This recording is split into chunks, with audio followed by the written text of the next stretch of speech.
Isang nakakakilig na nostalgia trip ang hatid ng inaabangang pagbabalik ng F4 para sa kanilang reunion concert sa Pilipinas.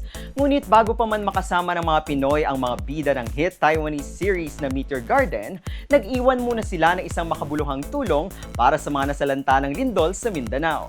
Alamin ang mga detalye dito sa Truth o Charot. Dao Mingse, Watsilei, Seaman at Meizu.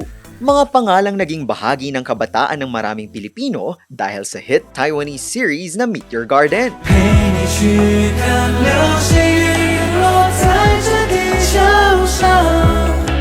Ngayong Sabado, June 27, muling magkakasama sa Pilipinas sina Jerry Yan, Vanis Wu at Vic Chu para sa kanilang inaabangang F Forever First World Tour sa Philippine Sports Stadium sa Bulacan, kung saan makakasama rin bilang special guest ang lead vocalist ng Taiwanese rock band na Mayday na si Ashin.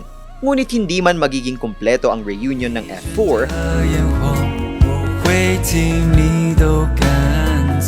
ipinaliwanag ni Ken Chu na nakilala bilang si Seaman sa isang video sa kanyang Instagram na hindi siya makakasama matapos ng hindi pagkakasundo ng kanyang panig sa mga organizers tungkol sa mga kondisyon ng kanilang kasunduan. Sa kabila nito, mas lalo namang hinangaan ng mga miyembro ng F4 kasama si Ashin matapos magbigay ng kabuuang 5 milyong pisong donasyon sa ilang mga foundation para sa mga pamilyang apektado ng lindol sa Mindanao. Sigurado namang mas lalong kikiligin ang mga matagal ng tagahanga dahil inaasahang maririnig muli ng live ang ilan sa pinakaminahal nilang mga awit kabilang ang Meteor Rain,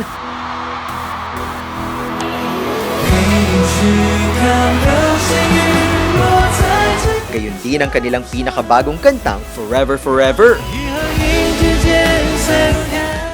At sa muling pagkakasama ng F4 sa iisang entablado, inaasahang muling mabubuhay ang mga alaalang nagpakilig sa isang henerasyon ng mga Pinoy. BJ Apuyod, RNG News.